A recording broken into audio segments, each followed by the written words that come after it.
Ambassador Xin Wei stood at the massive window of the council chamber.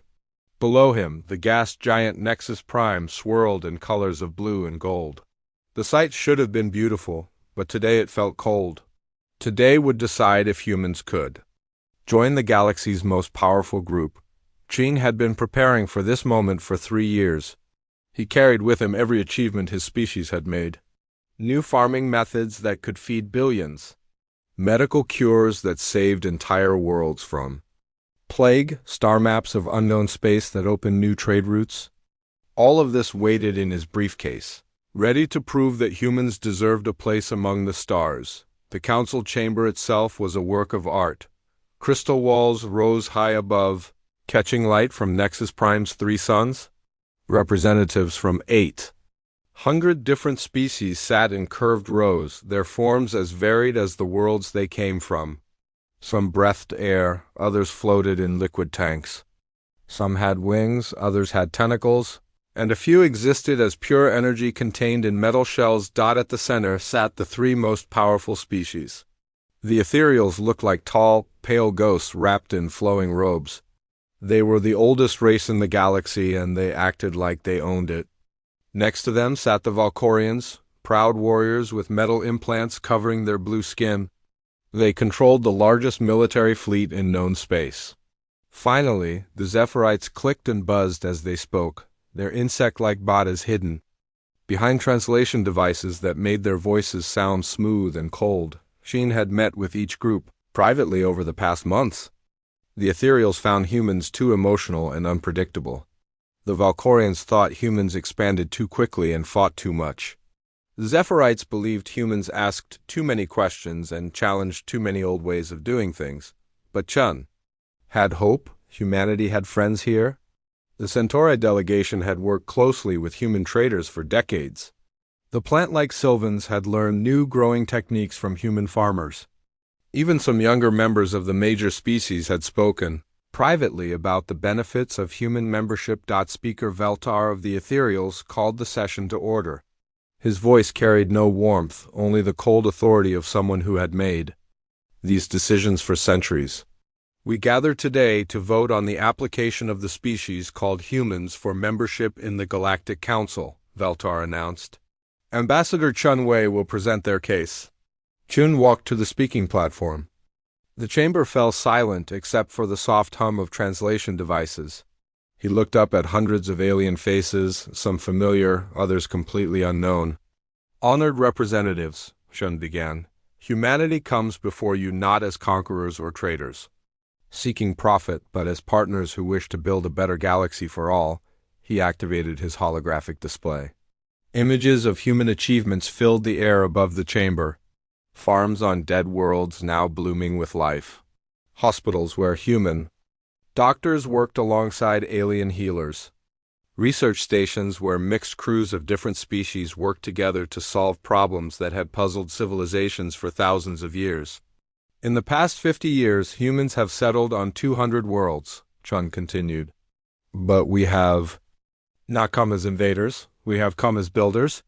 Every world we touch becomes more productive, more peaceful, more connected to its neighbors.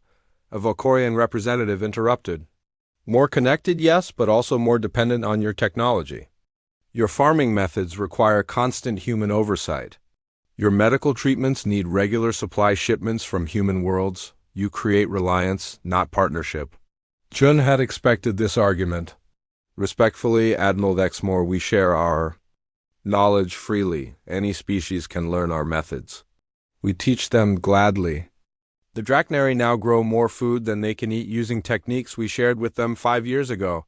The Karathi have eliminated 3 diseases from their homeworld using medicines we developed together. And what do you ask in return? Clicked a Zephyrite voice. Nothing is free, human. Your kind always wants something. We ask for the same thing every species wants, Chun replied. Safety for our people. Fair trade with our neighbors. The chance to learn from others and share what we know. We ask to be part of something larger than ourselves. Speaker Veltar raised one pale hand for silence. The Council has reviewed your species activities extensively, Ambassador Chun. We have noted your achievements, but we have also noted your conflicts. The holographic display changed without Chun's command. Now it showed human military ships engaged in battle with pirate fleets near the galactic rim. It showed human colonies defending themselves against raiders. It showed the aftermath of the border wars, where human forces had fought against illegal mining operations that were poisoning entire star systems. In the past decade, Veltar continued, humans have been involved in 47 armed conflicts. Your ships patrol space lanes without council authority. Your military forces operate in regions where they have no legal right to be. You enforce your own justice without regard for established law. Chun felt his heart sink, but he pressed on. Every action we took was defensive or in response to attacks on civilian populations. When the hegemony pirates raided the Kepler colonies, no council forces came to help. We acted to protect innocent lives. Without council approval, added Admiral Vexmore. You decided that your judgment was better than ours. You took the law into your own hands. We saved lives that would have been lost while waiting for council debate, Chun shot back, then immediately regretted the emotion in his voice. The ethereals hated emotional displays, but Chun had one more card to play. He activated a new display showing sensor readings from the deep space monitoring stations that humans had built beyond the galactic rim. Honored representatives, there is something else you must know. Our deep space sensors have detected unusual activity beyond the galaxy's edge. Large fleets moving with purpose toward our region of space. Energy signatures unlike anything in our databases. We believe a significant threat may be approaching, and we should prepare together. The chamber erupted in clicks, buzzes, and translated voices. Many representatives seemed alarmed, but the three major species remained calm. Speaker Veltar raised his hand again. Ambassador Chun, do you really expect us to believe that only human sensors can detect these alleged threats? That our own monitoring systems, refined over millions of years, have somehow missed an invasion fleet? Chun felt desperation creep into his voice. Our sensors use quantum resonance technology. They can detect gravitational shadows at distances your current systems cannot reach. The data is clear. Something is coming and it's big. How convenient, buzzed the Zephyrite representative, that this terrible threat appears just as we consider your membership application. Are we supposed to admit you to the council out of fear? No, Chun said firmly. You should admit us because we can help each other. Humans bring new ideas, new technologies, new ways of solving old problems. Together we are stronger than apart. But Chun could see he had already lost. The faces around him showed polite interest at best, cold dismissal at worst. The major species had already made their decision before he even spoke. Speaker Veltar stood. The council will now vote on the human application for membership. The voting was electronic and anonymous, but the results appeared quickly on the main display. Chun stared at the numbers in disbelief. Votes in favor, 0. Votes against, 8. 147. Abstentions, 0. The chamber fell silent. Chun felt as if someone had punched him in the stomach. Not a single species had voted for humanity. Not even their supposed friends? The council has spoken, Veltar announced.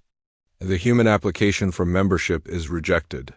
Furthermore, due to concerns about human military activities and territorial expansion, all human personnel and assets must be withdrawn from council space within 30 standard cycles.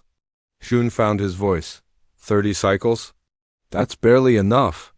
Time to evacuate our civilians, let alone our research stations and trade posts. The decision is final, Veltar replied coldly. Humans have proven themselves too aggressive, too unpredictable, and too willing to ignore established authority. The galaxy will be more stable without your presence in council space.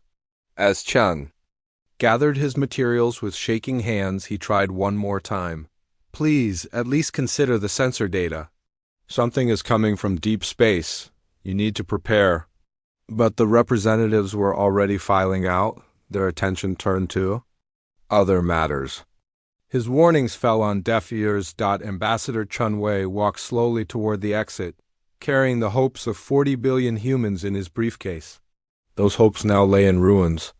As the chamber doors closed behind him, he wondered if this was how civilizations died, not with war or disaster, but with the simple failure to listen when someone tried to help. Behind him, the council moved on to other business, satisfied that they had rid themselves of a troublesome species. None of them noticed the faint readings on their oldest sensors, readings that would have seemed familiar if anyone had bothered to check the classified archives. Deep in space, ancient things were stirring, and the galaxy's best early warning system was about to be sent away. Admiral Sarah Rodriguez stood on the command deck of Terra Nova, humanity's largest space station. Through the massive viewing ports, she watched the steady stream of ships leaving the station. Cargo vessels, passenger transports, research ships, and military escorts moved in perfect formation away from Council space. The evacuation had been going on for 22 days. 8 days remained before the Council's deadline expired. Sarah had commanded evacuation operations before, but never anything like this. They were not fleeing from war or disaster. They were leaving because they were not wanted. "Admiral, the Kepler colony reports all civilians evacuated," reported Captain Martinez from the communications station. "They're beginning to dismantle the agricultural domes." Sarah nodded. The Kepler colony had been humanity's pride. 20 million people living on what had once been a dead rock. Human technology had given the planet an atmosphere and turned its soil fertile. Now they were tearing it all down, leaving behind empty buildings and lifeless ground. "What about the medical research station on Vega Prime?" Sarah asked. "Dr. Hassan's team is loading the last of their equipment now," Martinez replied. "They're asking for more time to complete their work on the Karathi vaccine." Sarah felt her jaw tighten. The Karathi plague had killed millions across 12 worlds. Human doctors had been working with local healers for 3 years to develop a cure. They were so close to finishing, but the council wanted them gone. "Tell Dr. Hassan he has 6 hours, Sarah said. "Then he leaves, finished or not." She turned back to the viewing port. The evacuation was proceeding smoothly, but the cost was enormous. Humans had invested trillions of credits and decades of work in their presence throughout council space. Research projects, trade agreements, cultural exchanges, and friendships built over generations were all being abandoned. Dr. Mikhail Petrov approached from across the command deck. The head of humanity's Deep Space Observatory looked tired and frustrated. His usually neat beard was unkempt, and his eyes were red from lack of sleep. "Admiral, I need to speak with you about the sensor data," Petrov said quietly. Sarah knew what he meant. For the past 6 months, human deep space monitoring stations had been detecting strange signals from beyond the galactic rim. Ships or structures moving in patterns that suggested intelligence and purpose. The energy signatures were unlike anything in their databases. "The council won't listen, Mikhail," Sarah said. Ambassador Chun tried to warn them. "They think we're making it up to gain sympathy." "But Admiral, the readings are getting stronger," Petrov insisted. "Whatever is out there, it's getting closer. My team estimates contact with the outer rim colonies within 18 months. Sarah studied the datapad Petrov offered her. The numbers were disturbing. Energy levels that suggested fleets the size of small moons. Movement patterns that showed coordination across hundreds of light years. Most worrying of all, the signals seemed to be scanning, probing the galaxy's defenses. "Have you tried sending this data to the council again?" Sarah asked. Petrov's face darkened. 3 times. Each time, they return it unopened with a message saying human communications are no longer welcome. "They've blocked all our official channels." Sarah felt a cold anger building in her chest. Humanity was trying to warn the galaxy about a potential threat, and the council refused to even look at the evidence. Pride and prejudice were blinding them to real danger. "Keep monitoring," she ordered. "Document everything. When this threat becomes real, someone will have to deal with it." Captain Martinez called out from his station. "Admiral, we're receiving a transmission from the Drakneri homeworld. President Vexai wants to speak with you." Sarah was surprised. The Drakneri had been among humanity's closest trading partners, but they had remained silent during the council vote. She activated the main screen and the image of President Vexhai appeared. The reptilian leader looked uncomfortable. "Admiral Rodriguez," Vexhai began, "I want you to know that my people did not support the council's decision. We abstained from the vote only because we feared economic punishment if we opposed the major powers." "I understand, President Vexhai," Sarah replied. "Politics is complicated, more than complicated," Vexhai continued. "Already, we are seeing the effects of your departure. The grain shipments from your agricultural worlds have stopped. Our people are facing food shortages. The medical supplies you provided are running low. We have sick children who need medicines that only your doctors know how to make." Sarah felt sympathy for the Drakneri leader, but there was nothing she could do. "We offered to teach your people our methods. The council said we were creating dependence." "The council was wrong," Vexhai said bluntly. "Your people were teachers, not masters. Now that you are leaving, we realize how much we learned from you and how much more we needed to learn." Other calls followed throughout the day. The Sylvans reported that their crop yields were dropping without human agricultural advice. The Centauri complained that their trade routes were becoming unsafe without human patrol ships. Even some of the younger Valkorians privately expressed regret about the vote, but the council leadership remained firm. Speaker Veltar issued a statement saying that the galaxy would be stronger and more stable without human interference. The temporary economic disruption was worth the long-term benefits of removing an unpredictable element from galactic civilization. As the evacuation continued, Sarah began to see patterns in the data. Humanity had been more integrated into galactic society than even she had realized. Human engineers had designed the power systems for dozens of space stations. Human doctors staffed hospitals on 40 worlds.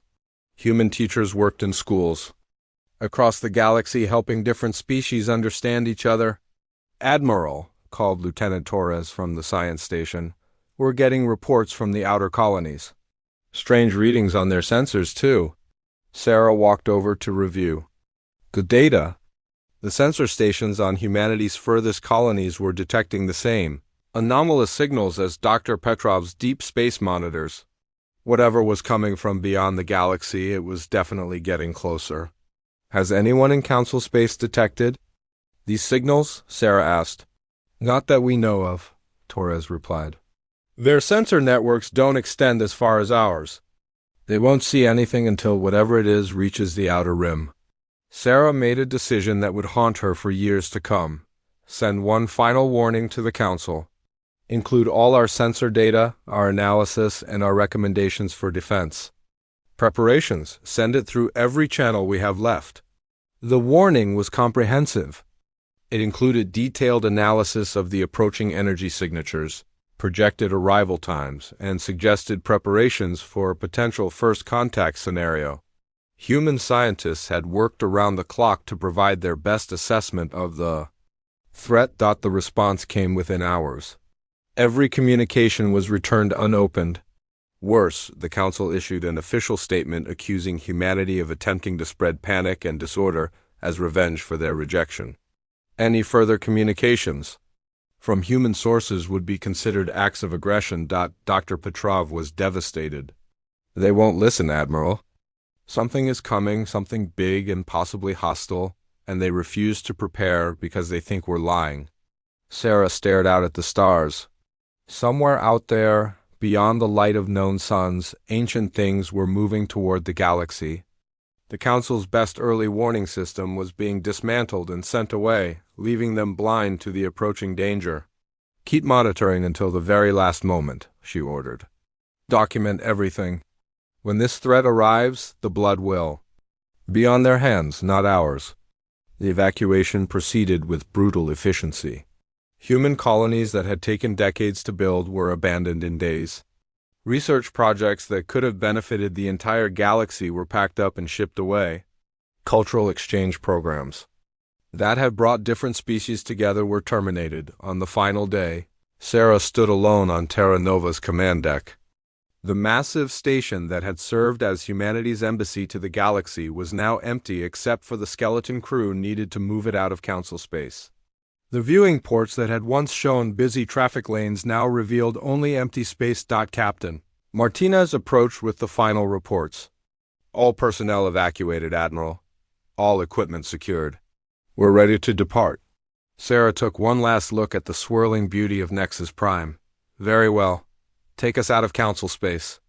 As Terra Nova moved away from the gas giant, Sarah activated the long-range sensors one final time. The readings were stronger now, much stronger. Whatever was coming from deep space would reach the outer rim colonies within a year. She thought about sending one final warning, but she knew it would be useless. The Council had made their choice. They would face whatever was coming alone, without humanity's help or advanced warning. Admiral, Martinez said quietly, where are we going? Sarah looked out at the stars beyond council space, toward the dark regions where few species had ever traveled. Somewhere we can prepare for what's coming, and somewhere we can decide what kind of species we want to be when the Council finally realizes they need us. Behind them, the lights of galactic civilization grew dim and distant. Ahead lay the unknown dark, where humanity would face its greatest test alone. The galaxy had rejected them, but the galaxy's troubles were just 18 months had passed since the humans left council space. The galaxy had settled into a new rhythm without them. Trade routes had been reorganized, and new suppliers had been found for most essential goods.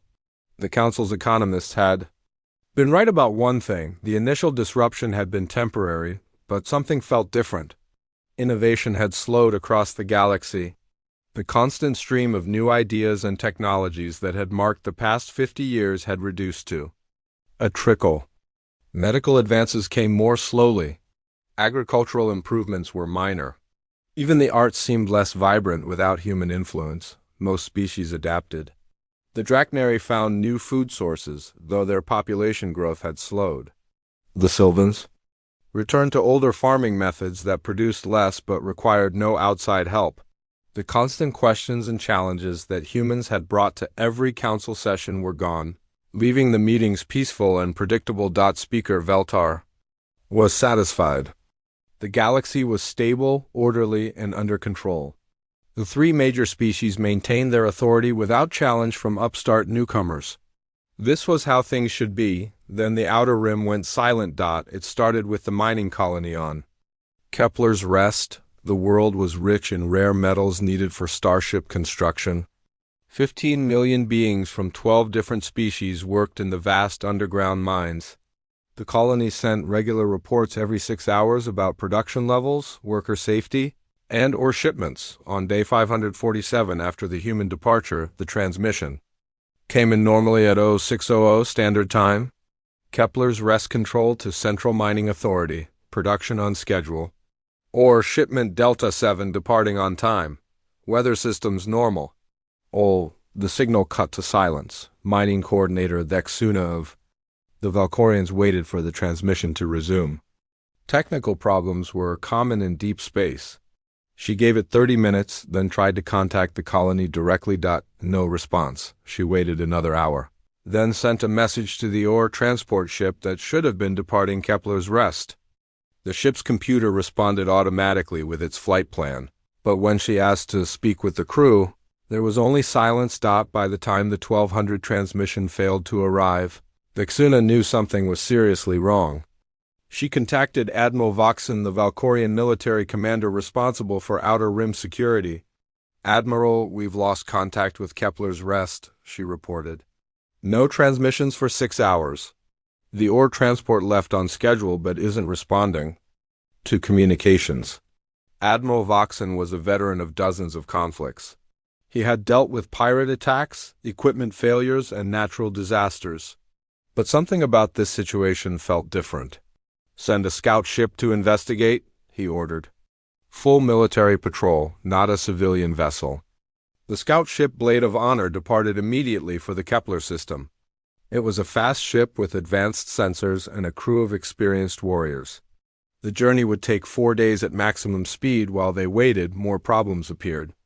The research station at Vega's Edge stopped transmitting during a routine scientific report. The agricultural world of New Harvest went silent in the middle of uploading crop data.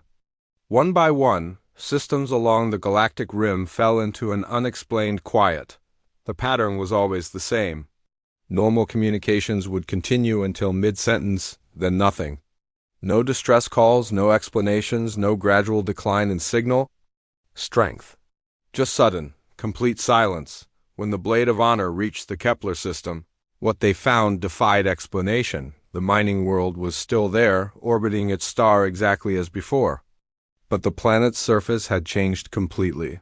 Where once there had been brown dirt and gray rock, now strange crystalline structures covered everything. The crystals were black as space, but caught light in ways that hurt to look at directly. Captain Moltar, the ship's commander, had seen many battlefields.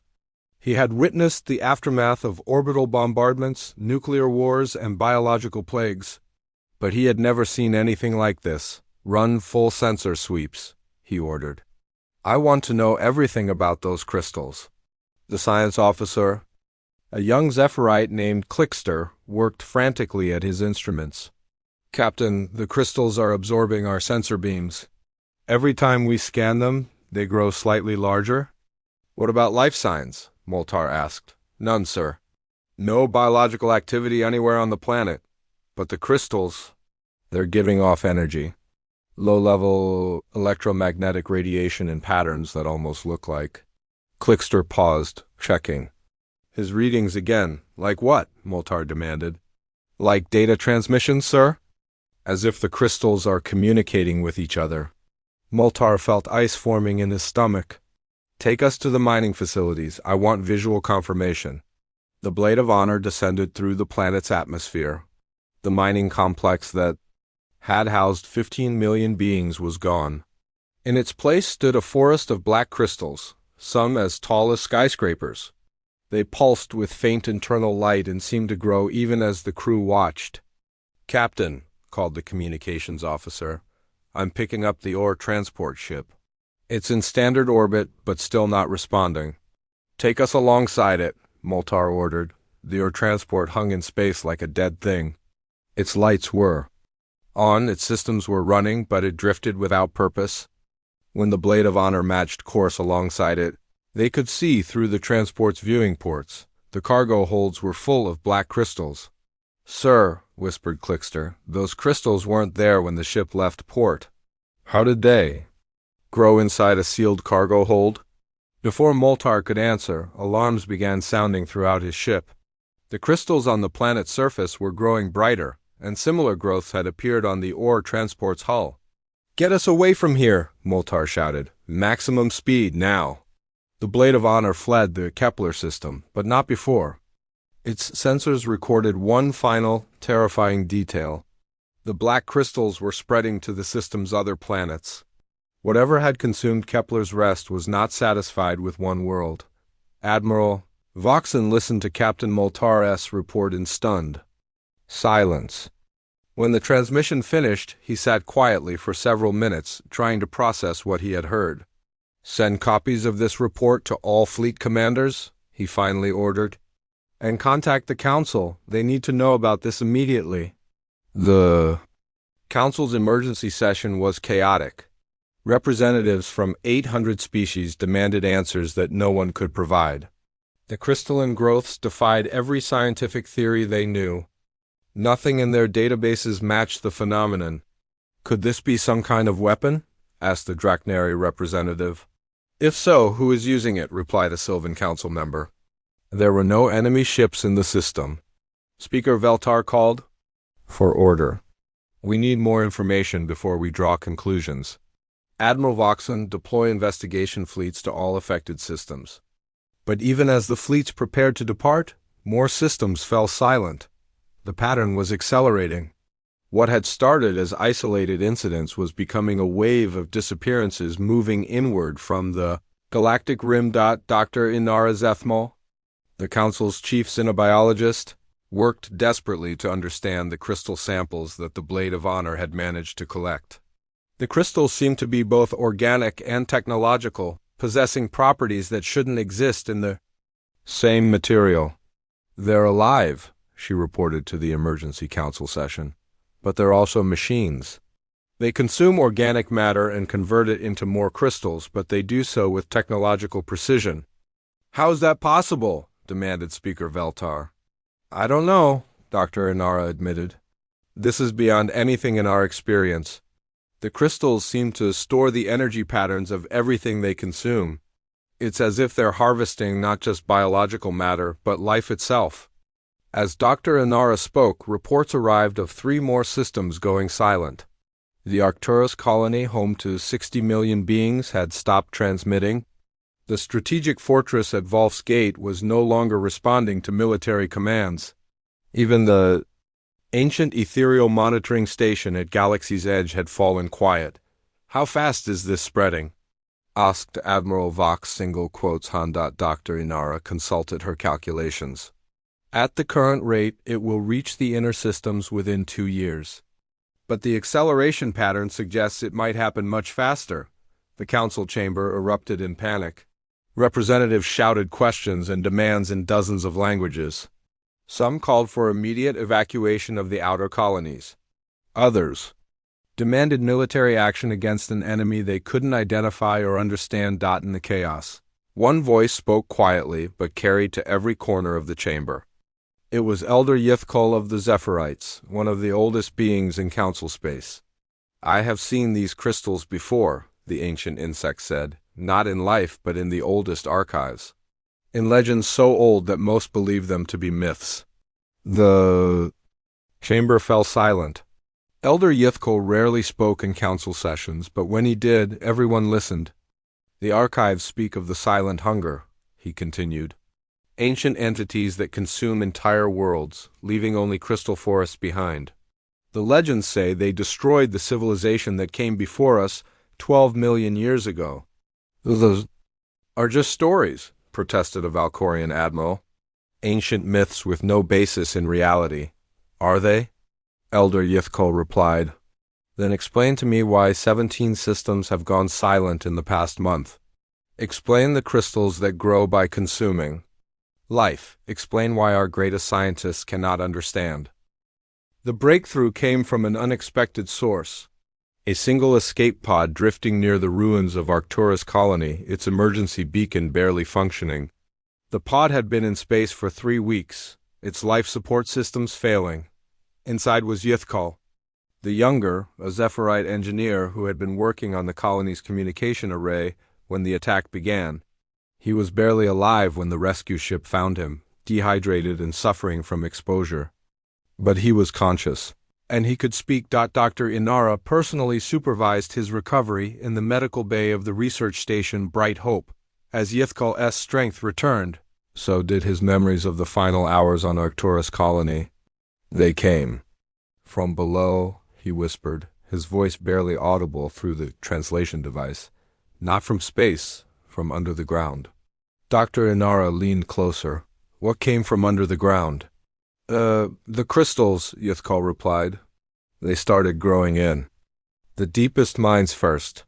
Small at first, just tiny formations that the miners thought were unusual mineral deposits, but they grew so fast. By the time we realized what was happening, they had spread through half the underground complex. The young engineer's account was terrifying in its detail. The crystals had emerged from the planet's core, growing upward through rock and metal as if they were liquid. They absorbed everything they touched, machinery, buildings, and living beings. The people, Yithkol continued, his mandibles clicking. With distress, the crystals didn't kill them quickly. They absorbed them slowly, pulling the life energy out of them while they were still conscious. I could hear their screams echoing through the crystal formations. Dr. Inara felt sick. How? Did you escape? I was in the communication tower when it started, Yithkol explained. I managed to get to an escape pod before the crystals reached the surface facilities. But as I was launching, I saw the entire colony being consumed. 60 million beings, gone in less than 6 hours. The young Zephyrite's story provided crucial information. The entities attacking the galaxy didn't arrive by spaceship. They traveled through space itself, somehow moving through the dark matter between stars. When they reached a target system, they emerged from the planet's core and consumed everything on the surface. But Yithkal had seen something else, something that changed everything the Council thought they knew about the threat.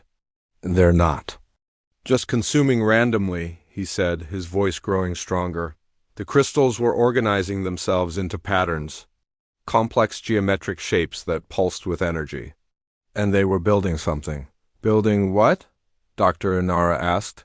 I don't know, but it was huge, as big as the capital city. The crystals were constructing some kind of structure or machine, and when it was finished, it sent out a signal. Dr. Inara's blood ran cold. What kind of signal? A beacon, Yithkal replied. It was calling to others, more of these things. I could see the response on my scanners before I escaped. Dozens of signals answering from deep space. The implications were staggering. Each consumed world wasn't just being destroyed. It was being converted into a beacon to guide more attackers to the galaxy.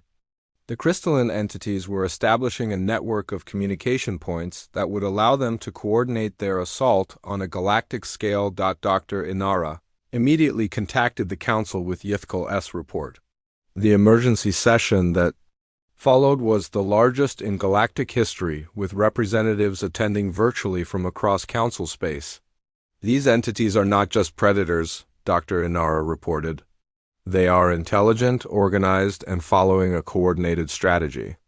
Each world they consume becomes a staging point for further attacks. The Council's military leaders were grim. Admiral Voxen had been analyzing the pattern of attacks and had reached similar conclusions. The rate of expansion is increasing. Exponentially, he reported. If the pattern continues, they will reach the core systems within 6 months. We have perhaps 3 months before they threaten the major population centers. Speaker Veltar felt the weight of 800 civilizations pressing down on him. What are our options for defense? Limited, Admiral Voxen admitted. Our weapons have no effect on the crystals. Energy beams are absorbed and make them grow stronger. Projectile weapons pass through them without causing damage. Nuclear weapons only provide more energy for them to consume. A Valkorian war leader stood up. What about evacuating the outer worlds? Pull everyone back to the core systems and make our stand there? Impossible, replied Dr. Inara. We're talking about evacuating billions of beings from hundreds of worlds. We don't have the transport capacity and there's nowhere to put them. In the core systems. The debate continued for hours, but no one had any real solutions. The galaxy's military forces were designed to fight other civilizations, not entities that consume matter and energy as weapons. As the session dragged on, Elder Yithkal requested permission to speak. The ancient Zephyrite had been consulting the oldest archives in the Council's possession, searching for any information about similar threats from the past. I have found references to these entities in documents dating back millions of years, he announced. They are called the Devourers. In the ancient texts, they follow a cycle, returning to consume galaxies when intelligent life reaches sufficient complexity to sustain them. The chamber fell silent. The idea that they were facing a threat that had been destroying civilizations for millions of years was almost too large to comprehend. The cycle appears to repeat every 30 million years, Elder Yithkal continued. The last time they fed in this galaxy was 12 million years ago, when they consumed the civilization that preceded us. But something stopped them, protested a Draknari representative. Otherwise, we wouldn't be here. No, Elder Yithkal replied sadly. They weren't stopped. They simply left when there was nothing more to consume. The archive suggests they departed to feed in other galaxies, leaving this one empty and lifeless. The terrible logic was inescapable. The Devourers weren't invaders in the traditional sense. They were harvesters, returning periodically to collect the energy of civilizations. That had grown complex enough to be worth consuming. Then how did our civilizations arise? Asked Speaker Veltar. Slowly, over millions of years, Elder Yithkal explained. Life began again on the worlds they had consumed. Evolution started over. Eventually, new species developed intelligence and built new civilizations. But the devourers have returned because we have reached the level of complexity that makes us worth harvesting. Dr. Inara was studying the ancient documents on her personal display. Something about the timeline bothered her. Elder Yithkol, you said the cycle is 13 million years, but the last feeding was 12 million years ago. That means they're returning early? The old Zephyrite's mandibles clicked in distress. Yes, something has awakened them ahead of schedule. What could do that? Admiral Voxon asked. Dr. Inora felt pieces of a terrible puzzle clicking into place. Deep space sensor networks, she said quietly. Advanced monitoring systems that probe beyond the galaxy's edge. The chamber erupted as the implications hit home. 18 months ago, humans had been operating the most advanced deep space sensor network in galactic history. Their quantum resonance technology had been scanning the space between galaxies, looking for threats. The humans, Speaker Veltar whispered. Their sensors woke them up. No, Dr. Inara said firmly. The humans tried to warn us. They detected the devourers stirring and tried to alert the Council. We ignored their warnings and sent them away. The weight of that realization settled over the chamber like a burial shroud. The humans hadn't been fear-mongering or seeking sympathy. They had been trying to save the galaxy from a threat they had accidentally awakened. And the Council had not only ignored their warnings, but had removed the galaxy's best early warning system by exiling humanity from Council space. Where are the humans now? Asked Admiral Voxon. Unknown, replied Speaker Veltar. They departed beyond the galactic rim 18 months ago. We have no idea where they went or even if they survived. We need to find them, Dr. Inara said. Urgently. Their sensor technology is the most advanced in the galaxy. If anyone can track the Devourer's movements or find a weakness, it would be them.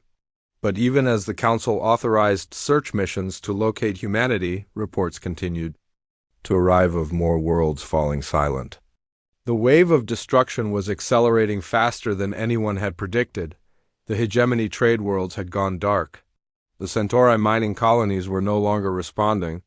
Even some of the inner systems were reporting strange energy readings from their planetary cores. In the archives deep beneath the Council chambers, Elder Yithkol discovered one final, devastating piece of information.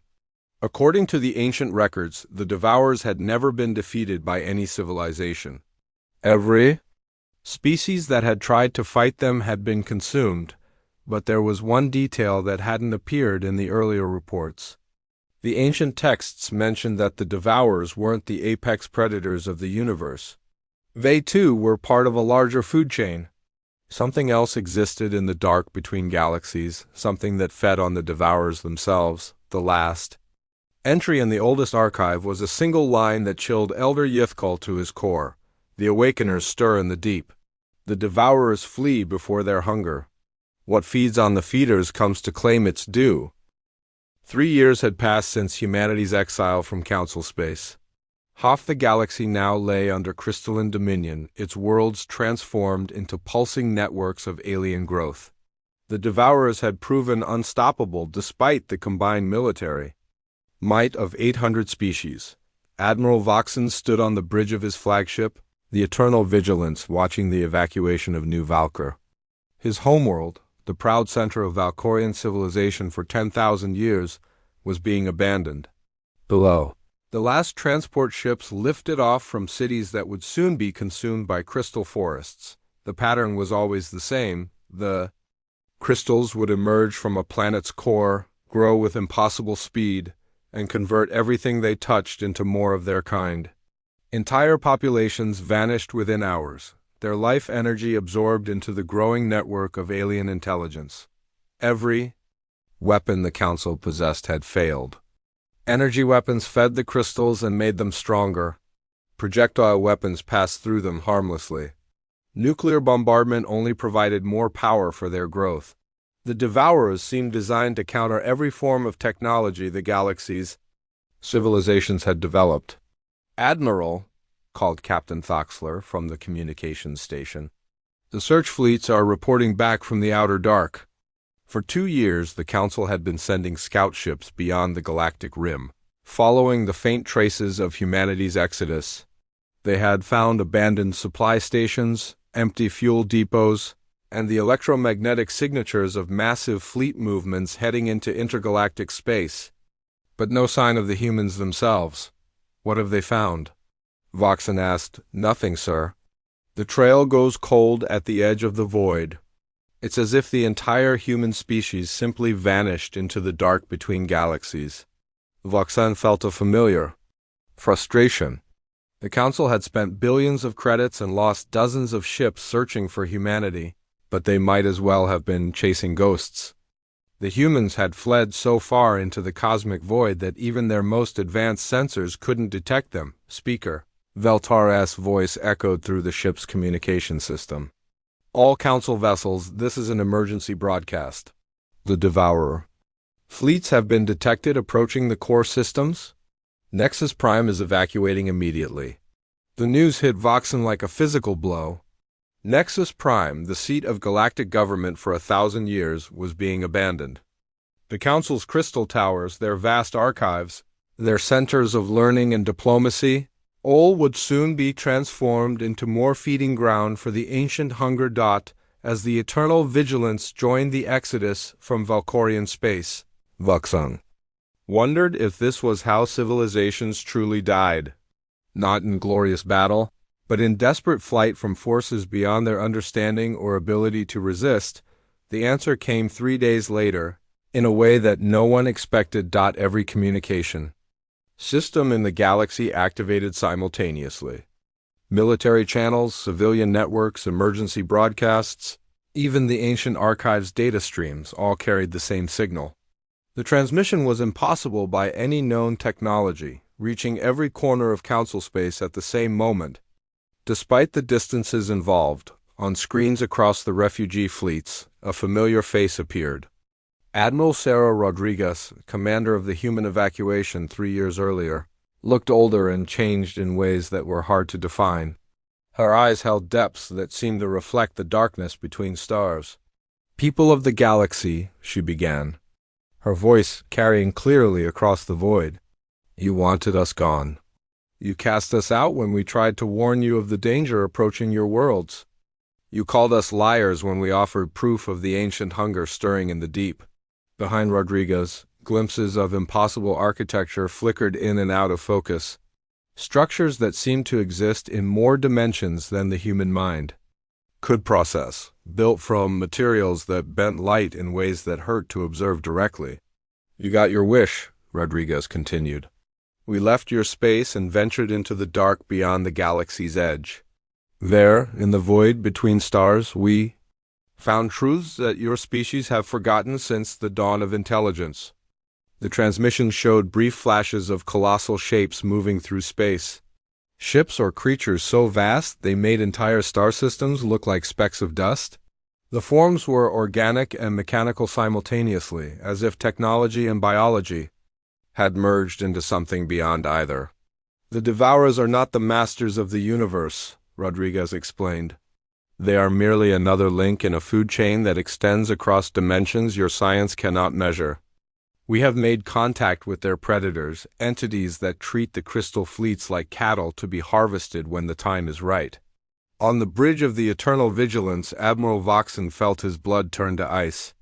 If the Devourers, which had proven unstoppable to galactic civilization, were themselves prey to something even more powerful, what hope did anyone have? "We learned their names in languages that predate matter itself," Rodriguez continued. "The Awakeners, the Void Shepherds, the Lords of the Deep Current. They are older than galaxies, older than time as we understand it. They have watched the Devourers feed across the universe for eons, allowing them to grow fat on the life energy of countless worlds." The transmission showed more glimpses of the entities Rodriguez described. Beings of such scale and complexity that the human mind struggled to process their forms. They moved through space-time itself, treating the physical laws of the universe as mere suggestions to be ignored at will. "But now the harvest season has come," Rodriguez said, her voice taking on an otherworldly quality. The shepherds are calling their flocks home. The devourers that seem so powerful to you are running in terror from predators that dwarf their capabilities. As if to prove her point, the transmission switched to real-time sensor data. The crystalline fleets that had been consuming the galaxy's outer rim were retreating, fleeing back toward the intergalactic void at speeds that should have been impossible. The devourers are abandoning your galaxy, Rodriguez explained. Not because they've finished feeding, but because they know what's coming. The shepherds are arriving to collect their due, and anything that remains in this galaxy when they arrive will be swept up in the harvest. Speaker Veltar-S emergency transmission interrupted the human broadcast. All ships, this is confirmed. The Devourer fleets are withdrawing from all occupied systems. They're heading for the galactic rim at maximum speed. The news should have been cause for celebration, but Rodriguez's expression made it clear that humanity's revelation was far from over. We didn't just make contact with the shepherds, she continued. We made a bargain with them. Humanity will serve as their guides in this galaxy, helping them identify which species and worlds are worth preserving when the final harvest comes. The implications of her words sent shock waves through every species monitoring the transmission. Humanity hadn't just survived their exile. They had allied themselves with entities so powerful that even the devourers fled from them.